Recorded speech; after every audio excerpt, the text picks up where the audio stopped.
Bore da, a chroeso I Gwasanaeth Boreol Eglwys Dewi Sant yr Eglwyd, heddiw ar y 6 Sul wedi'r Trindod.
Yn enw'r Tad a'r Mab a'r Ysbryd Glân.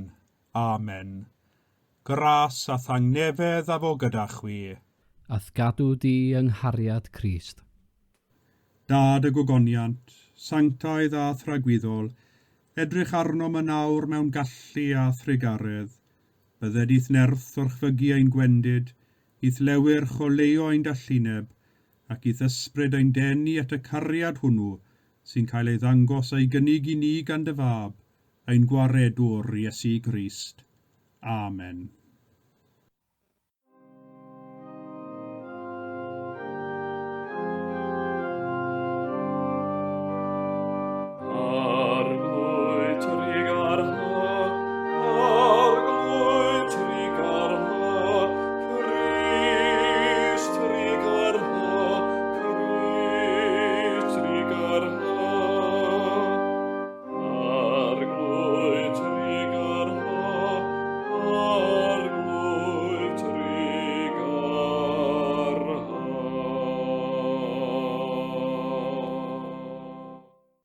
Cyffeswn yn ostyngedig ein pechodau, ger bron yr holl alluog dduw.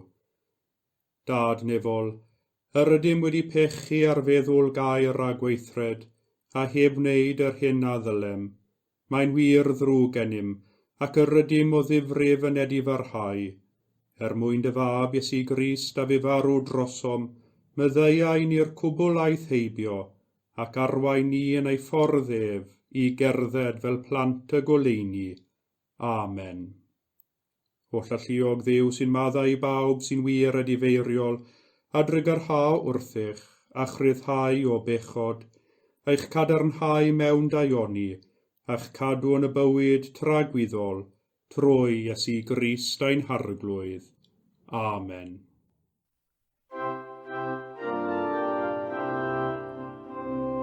Gogoniant I dduw, gogoniant I dduw, gogoniant yn y goruchaf.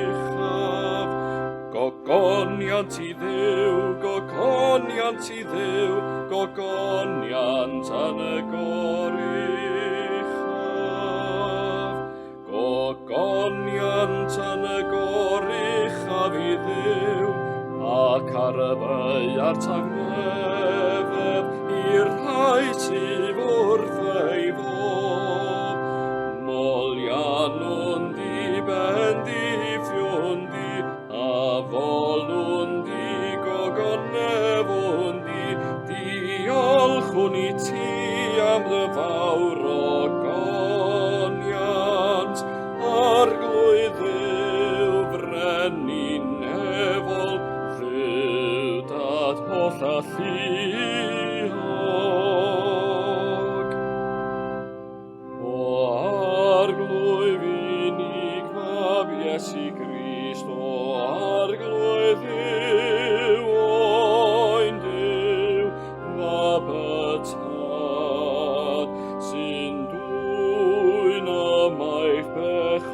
byd, trigar hawr ddim, trigar hawr ddim, tydi sy'n eistedd ar fy heilaw diwdod, derbyn ein gweddi, derbyn ein gweddi. Oherwydd ti yn unig sy'n sanctaidd, ti yn unig yw'r arglwydd, ti yn unig o Grist gyda'r ysbryd glân, sydd orych am yng ngogoniant diwdod. Gogoniant i Dduw, gogoniant i Dduw, gogoniant yn y goruchaf.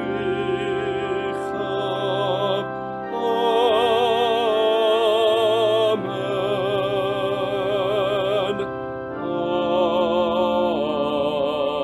Amen.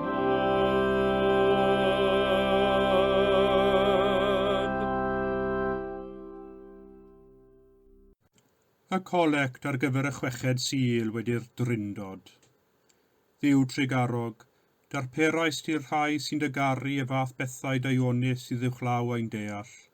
Tywallt yn ein cylonau'r fath gariad tuag atat, fel y bwy ni, sy'n dygaru uwchlaw pob dim, allu derbyn da ddewidion sy'n fwy rhagorol na dim y gallwn ni ei ddeisyfu, trwy Iesu Grist ein harglwydd sy'n byw ac yn teyrnasu gyda thi yn undod yr ysbryd glân, yn un Duw, yn awr ac am byth.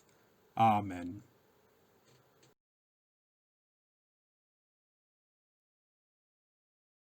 Fel y mae'r glaw a'r eira yn disgyn o'r nefoedd, a heb ddychwelyd yno nes dyfrhau'r ddaear, a gwneud iddi darddu a ffrydlongi, a rhoi had i'w hau a bara i'w fwyta. Felly yma fy ngair sy'n dod yn gennau. Ni ddychwel ataf yn ofer, ond fy mna'r hyn a ddymunaf a llwydda am neges. Mewn llawenydd i'r ewch allan, ac mewn heddwch eich arweinir. Bydd y mynyddoedd a'r bryniau'n bloedio canu i'ch blaen, a holl god y maes yn curo dwylo. Bydd ffynidwyd yn tyfu yn lle draen, a myrtwydd yn lle mieru. Bydd hyn yn glod i'r arglwydd, yn arwydd tragwyddol na ddileir mohono. Diolch am air yr arglwydd.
seion a gwaradwy ferwyns, a mi ti arglwyf yng nghanol y ddwy am y dydd hynny.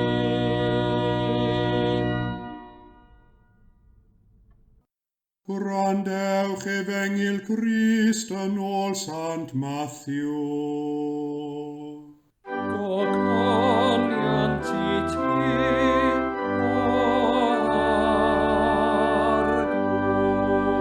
arglwydd. Cyflwynodd Iesu ddameg arall iddynt. Y mae teyrnas nefoedd yn debyg I ddyn a heodd had da yn ei faes. Ond pan oedd pawb yn cysgu, daeth ei elyn a hau efrau ymysg y ryd a mynd ymaith. Pan eginodd y cnwd a dwy'n ffrwyth, yna ymddangosodd yr efrau hefyd. Daeth gweision gŵr y tŷ a dweud wrtho, Syr, onid had da heiais yn dy faes? O ble felly y daeth efrau iddo? Atebodd yntau, gelyn a wnaeth hyn. Meddai'r gweision wrtho, a wyt am I ni fynd allan a chasglu'r efrau? Na, meddai ef, wrth gasglu'r efrau fe allwch ddiwreiddio ryd gyda hwy. Gadewch i'r ddau dyfu gyda'i gilydd, hyd y cynheuaf, ac yn amser y cynheuaf dywedaf wrth y medelwyr, casglwch yr efrau'n gyntaf, a rhwymwch hwy'n sapynnau i'w llosgi, ond crynhwch y ryd i'm hysgubor. Yna, wedi gollwng y tyrfaoedd, daeth i'r tŷ, a daeth ei ddisgyblion ato a dweud, eglurau ni ddameg yr efrau yn y maes. Dwedodd yntau, yr un sy'n hau'r had da yw mab y dyn, y maes yw'r byd. Yr had da yw plant y deyrnas, yr efrau yw plant yr un drwg, a'r gelyn a'i heiodd yw'r diafol. Y cynheuaf yw diwedd amser, a'r medelwyr yw'r angylion. Yn union fel y cesglir yr efrau a'i llosgi yn y tân, felly y bydd yn niwedd amser. Bydd mab y dyn yn anfon ei angylion, a byddant yn casglu allan o'i deyrnas ef bopeth sy'n peri tramgwydd, a'r rhai sy'n gwneud anghyfraith, a byddant yn ei taflu'r ffwrnais danllyd, bydd yno wylo a'r rhincian danedd. Yna bydd y rhai cyfiawn yn disgleirio fel yr haul yn heyrnas ei tad, y sawl sydd â chlistiau ganddo, gwrandawed. Gwrandewch Efengil Crist yn ôl Sant Matthew. Oliant i ti, o Grist.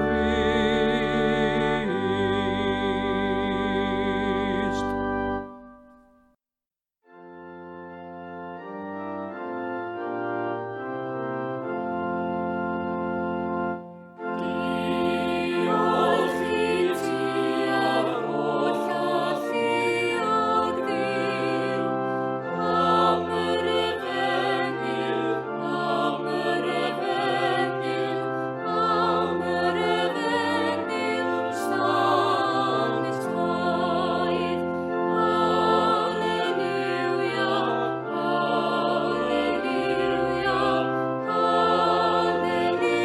alleluia, amen.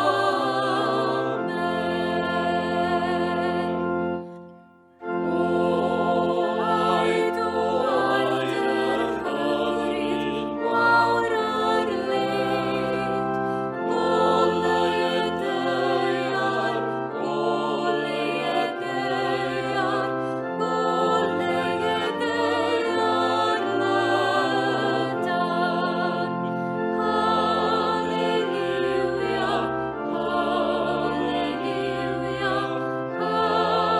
Alleluia, alleluia, amen.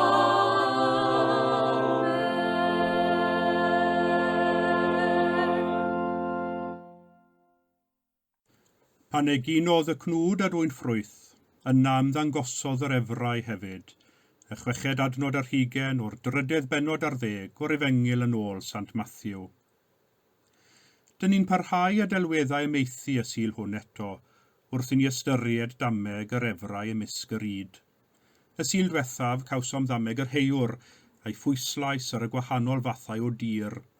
Mwyn i'r had dyfu, mae angen tir da, tir sydd wedi ei ddigaregu, a'i chwynu'n lan, a'i baratoi'n drylwyr i dderbyn yr had, mwyn i'r had sef gair Duw gael bob cyfle i egino, tyfu a dwy'n ffrwyth yn ein bywydau.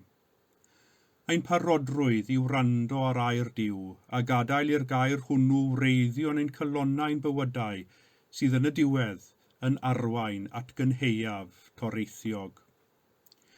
Ond nid cyflwr y tir sydd o dan sylw gan Iesu yn ameg yr efrau ymysg yr yd, ond yn hytrach y chwyn, yr efrau sy'n cyd-dyfu ar yd a beth y dyled ei wneud ar efrau hyn. Bydd wedes i y sil diwethaf, mae un frwydr fawr yn erbyn chwyn i'w garddio. Does dim gwahaniaeth pa mor ofalus yr ydym wrth blannu, neu pa mor ddiwyd ydym wrth chwynnu, y mae chwyn rhywsut neu gilydd yn ffeindio ffordd o dyfu ymhlith y planhigion da. Wrth gwrs, nid yw'n hawdd bob tro adnabod chwyn, yn enwedig pan mae'n blanhigyn bychan, dim ond wrth iddo dyfu a blodeio am ei modd ei adnabod, ac erbyn hynny, anodd i'w ei dynnu heb newidio'r planhigion da sydd o'i amgylch. Wrth gwrs, nid dameg sy'n rhoi gwersi ni amarddio yw hon. Mae Iesu yn defnyddio delwedd a fyddai wedi bod yn gyfarwydd i bawb wrth iddo ymdrin ag un o gwestiynau mwyaf dyrys ffydd, sef pam ymhlith yr holl ddaioni sydd yn y byd, yna hefyd ddrygioni. Pam, mewn cae o yd da, y mae efrau hefyd yn tyfu, pam ym mhob sefydliad a chymdeithas, hyd yn oed y rheini sydd â'i bryd ar wneud daioni, y gwelwn ni rhai ynddynt sy'n mynnu gwneud drygioni. Neu, os ydym am i'r ddameg hon siarad yn uniongyrchol a'n bywydau ni, pam yn ein bywydau bynyddiol ydyn ni'n gweld y gallu ynom i gyflawni nid yn unig yr hyn sy'n dda ac yn rhinweddol, ond hefyd yr hyn sy'n ddrwg ac yn ddinistriol. Mae'r byd yn lle amherffaith iawn. Mae sefydliadau a chymdeithasau yn amherffaith. Mae bob unigolyn a'i wendidau a'i ffeleddau, does yr un eglwys yn gymuned o saint perffaith. Fel dywed un diwynydd, un o baradocsau bywyd, yw mae amhosibl yw i ddim da ffynnu heb fod rygioni'n tyfu wrth ei ochr. Ac fe welwn hyn ym mhob agwedd o fywyd, ac fe wyddom mae cymysgedd o'r da'r drwg sydd yn y byd, cymysgedd o'r efrau ar yd sydd yn gymysg i gyd, ac yn ymlach na pheidio wrth ei ffrwyth yn unig yr adnabyddir hwy. Fel ffordd o esbonio'r paradocs hwn, fe adroddodd Iesu y ddameg hon sydd o dan sylw y bore yma. Roedd y tir eisoes wedi baratoi i dderbyn yr had, ond ar ôl hau yr yd daeth y gelyn a hau efrau. Roedd y gweision yn y ddameg wedi gwneud ei gwaith yn drylwyr, a roeddent wedi gwneud popeth yn ei gallu wneud popeth yn gywir, nid oeddent ar fai o gwbl. Ond tra oeddent yn cysgu ac yn ddi arwybod iddynt, daeth gelyn perchenog y tir a hau efrau ymysg yr yd. Bwriad y gelyn wrth gwrs oedd gwneud y cnwd yd yn ddiwerth a dinistrio ac yn heiaf cyfan y perchenog. Nid damwain oedd ymddangosiad yr efrau, na chwaith oherwydd esgilistod y gweision na pherchenog y tir, ond trwy dric brwnt bwriadol y gelyn i ddifwyno'r da. I ddeall neges y ddameg hon, mae dau beth yn bwysig i ni gofio am yr efrau. Yn gyntaf, fel planhigion, y mae efrau yn perthyn yn agos iawn i yd, ac felly, pam yr yd a'r efrau'n egino ac yn tyfu'n blanhigion i ifanc, does dim modd gwahaniaethu rhwng y ddau. Y mae dail yn aill a'r llall yn debyg iawn i'w gilydd, dim ond wrth i'r planhigion aeddfedu ac i tywysynnau yn aill a'r llall ffurfio, mae modd gwahaniaethu rhwng y ddau. Yr ail beth i gofio yw bod ffrwyth, tywysynnau'r efrau, yn wenwynig, a phetai perchenog y tir yn malu tywysynnau'r yd a'r efrau gyda'i gilydd, bydde'r fflwr ei hun yn ddiwerth ac yn niweidiol. Roedd y gelyn yn gwybod yn iawn beth yr oedd yn ei wneud. A dyna'r peth am y gelyn. Mae o hyd yn gweithio'n dawel fach yn y cysgodion, pan does neb yn edrych, pan mae pawb yn cysgu, mae'n hau ei had gwenwynig mwyn ceisio difwyno'r da. Nid oes rhaid i ni edrych yn galed i weld yr efrau sydd yn ein byd yn cymdeithas, a gweld pa mor ddwfn ynddi yw ei gwreiddiau, enghraifft y systemau ynghyfiawn ac anheg sydd wedi dod i fodolaeth yn dywel fach dros amser maith, sydd yn golygu bod rhai yn dioddef yn fwy nag eraill yn ystod yr argyfwng hwn. Mae'n wir i ddweud bod Covid-19 wedi cyffwrdd yn bywydau ni i gyd mewn rhyw fodd neu gilydd, ond mae rhai rhannau o gymdeithas yn dioddef yn waith neu gilydd. Mae rhai rhannau o'r byd yn dioddef yn waith neu gilydd, yn rhannol oherwydd anghyfiawnderau cymdeithasol dwfn sy'n difwyno'r da. Matgasedd, rhagfarnau di-sail a hiliaeth yn barhau'n frith yn ein byd. Efrau gwenwynig sy'n ceisio difwyna'r cnwd da ydynt i gyd. Hefyd, mae'n bwysig i ni ystyried ein bywydau ein hunain. Ei bod hi'n anodd i ni weld yr efrau sydd yn ein bywydau ni ein hunain ar y degau, y gelyn sy'n llechu yng nghalon pob un ohonom, sydd trwy ein geiriau ein gweithredoedd bwriadol yn had sy'n creu rhaniadau chwerw, neu sy'n tanseilio, neu sy'n creu anghydfod. Yn naturiol, pan welodd y gweision fod yr efrau yn blith drifflig yn yr yd, ei hymateb cyntaf oedd bwrw ati a'i chwynu ar unwaith i waredu'r drwg mwyn i'r da ffynnu. Ond erbyn hynny yr oedd yn rhy hwyr. Byddai chwynu'r efrau yn golygu dadwreiddio'r yd a cholli'r cnwd cyfan. Roedd gwreiddiau'r naill a'r llall wedi eu plethu'n ddwfn ac yn dyn ymhlith ei gilydd. Ymateb y perchennog oedd annog pwyll ac ymynedd, nid oherwydd yr oedd yn barod dioddef yr efrau, ond oherwydd byddai codi'r efrau yn golygu codi'r yd a'i golli. Na, meddai ef, wrth gasglu'r efrau fe allwch ddiwreiddio'r yd gyda hwy. Gadewch i'r ddau dyfu gyda'i gilydd hyd ac yn heiaf. Nid yw hyn yn golygu y dylem oddef drigioni yn ein bywydau ac yn ein byd, ond wrth fynd i'r afael a drigioni mae'n rhaid i ni sicrhau nad yw'r da yn cael ei golli. Meddyliwch am y Phariseaid. Dyma rhai oedd yn ceisio creu cymuned berffaith trwy gadw'r gyfraith i'r iota lleiaf, yn gweld efrau ym mhobman ac yn dewis byw ar wahân i bawb arall. Ond yn ei hawydd i greu gymdeithas byr, fe drodd ei hawydd i wneud aioni yn gilni oedd yn cadw allan pawb, nad oedd yn credu ac yn meddwl fel hwythau. Yn lle hau had yd, hau had efrau oeddent yn y diwedd.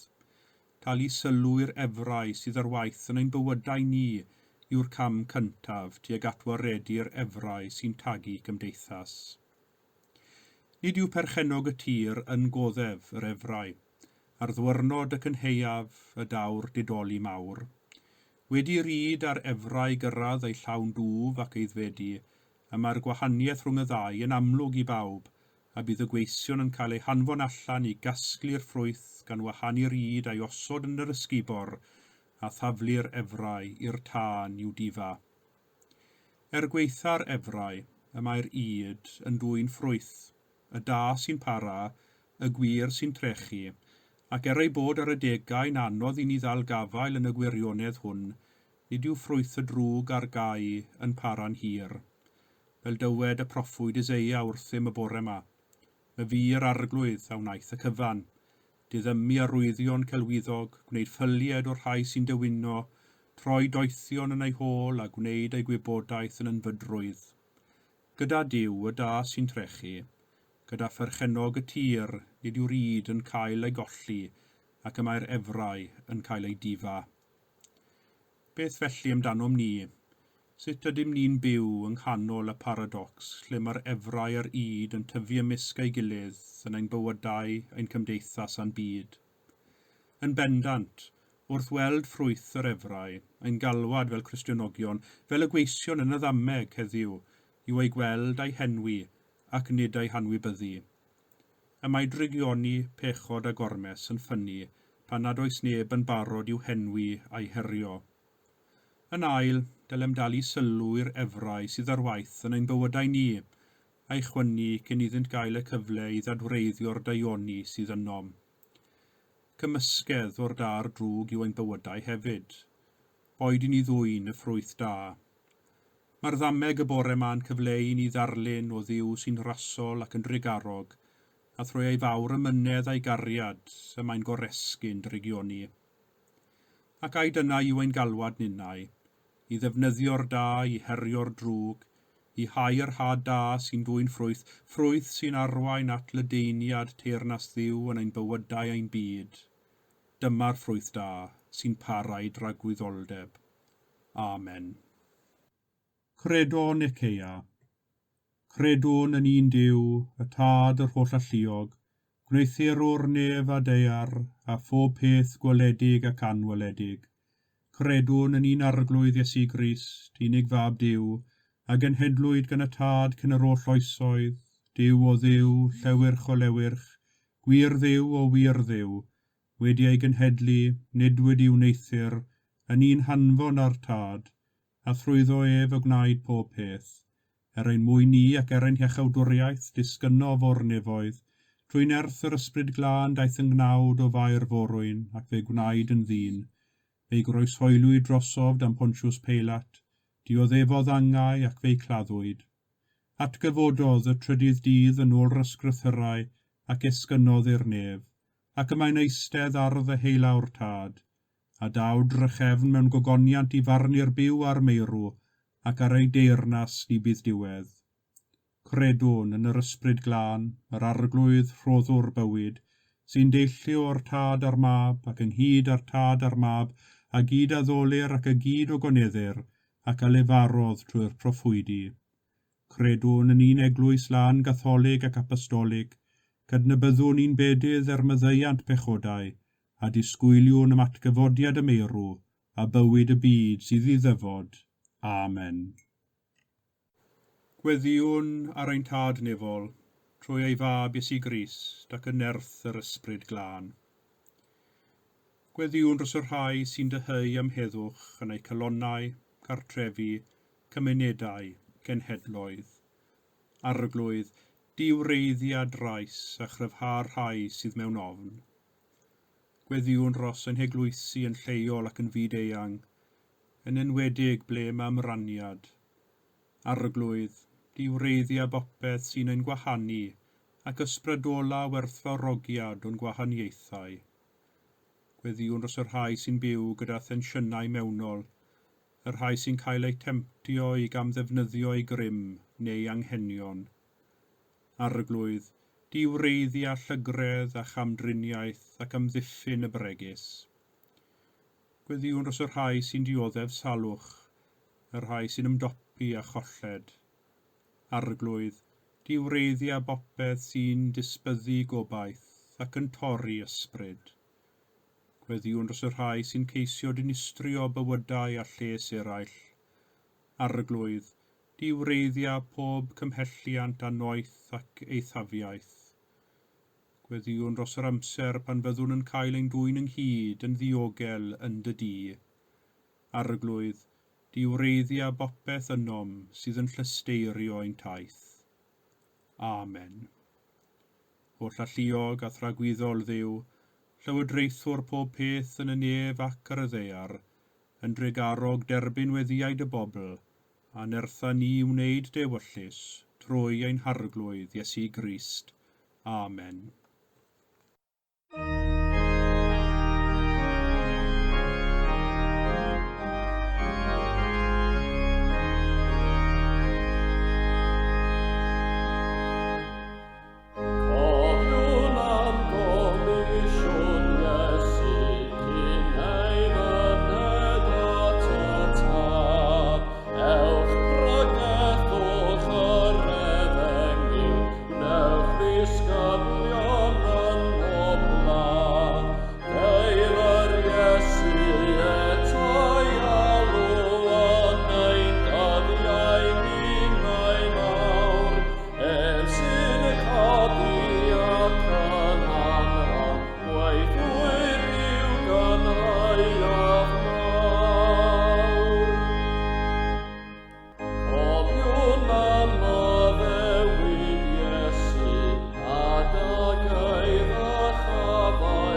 Mae'r arglwydd yma, a mae ei ysbryd gyda ni. Dyrchefwch eich cylonnau, yr ydym yn ei dyrchafu at yr arglwydd. Diolchwn i'r arglwydd ein Duw, iawn i'w rhoi ein diolch a'n clod. Iawn yn wir ein dyletswydd yn llawenydd bob amser ac ym mhob lle yw diolch i ti, Dad Sanctaidd, holl alluog a byth fywiol Dduw, trwy Iesu Grist ein harglwydd, sydd trwy ei angau ei hun wedi dinistrio angau, a thrwy ei atgyfodiad i fywyd wedi adfer i ni fywyd tragwyddol. Felly, gyda'r llir yngylion a holl gwmpaeni'r nef, cyhoeddwn o goniant denw ac ymuno â hwy yn ei hemyn di-derfyn o fawl.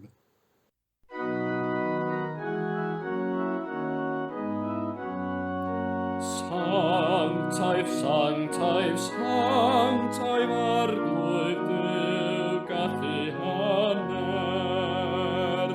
Nefadau sy'n llawn o ffogoniant, llawn o ffogoniant.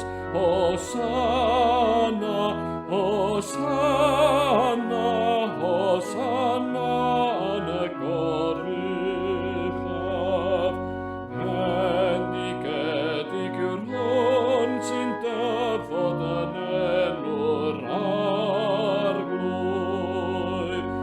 Hosanna, Hosanna, Hosanna yn y goruchaf.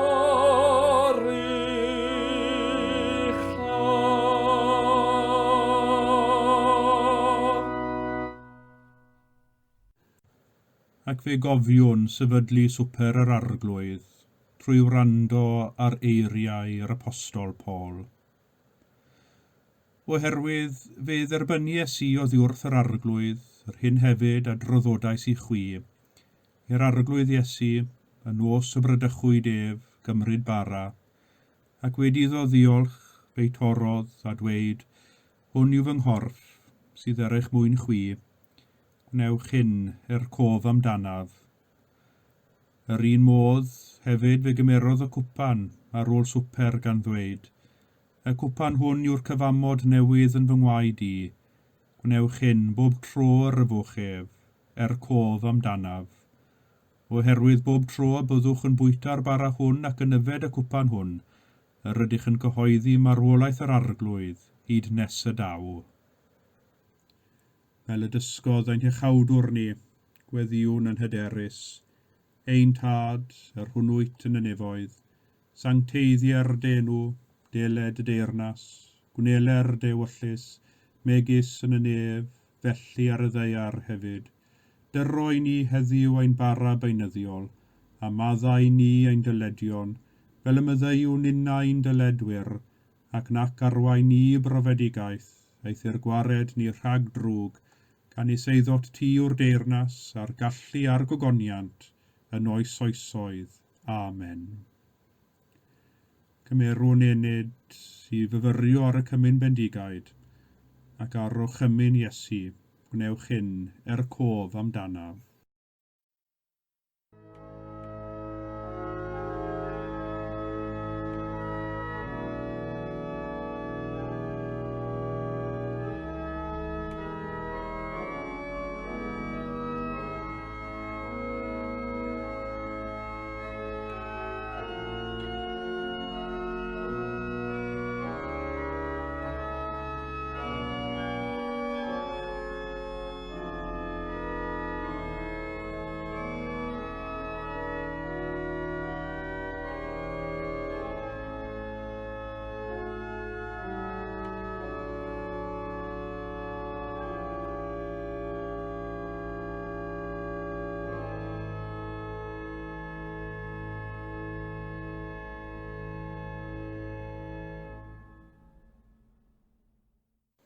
Ac felly gweddiwn gyda'n gilydd.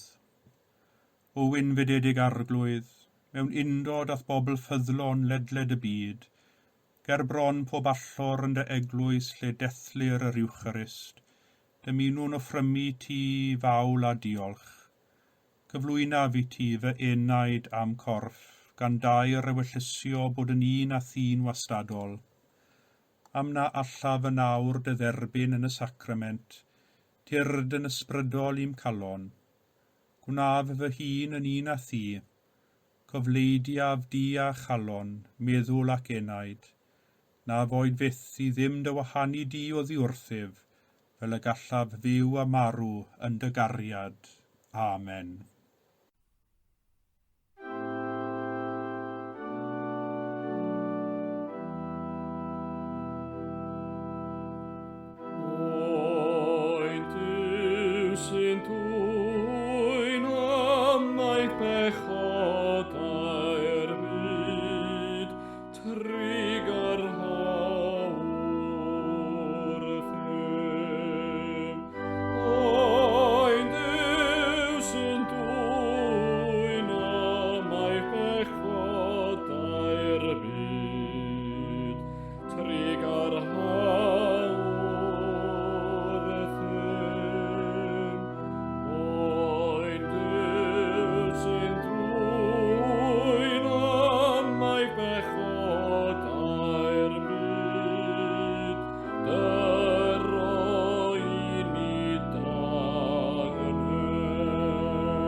Diolchwch i'r arglwydd, oherwydd graslon yw, a'i gariad sy'n dragywydd, a gweddiwn gyda'n gilydd.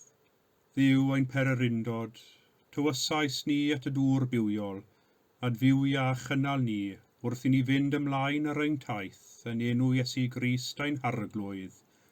Amen.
Bydded i Dduw'r gobaith, eich llenwi a phob llawenydd a thangnefedd wrth gredu, fel trwy nerth yr ysbryd glân, y llenwyr chwi a gobaith. A bendith Duw holl alluog, y tad y mab yr ysbryd glân, a fôn eich plith, ac a drigo gyda chwi yn wastad. Amen.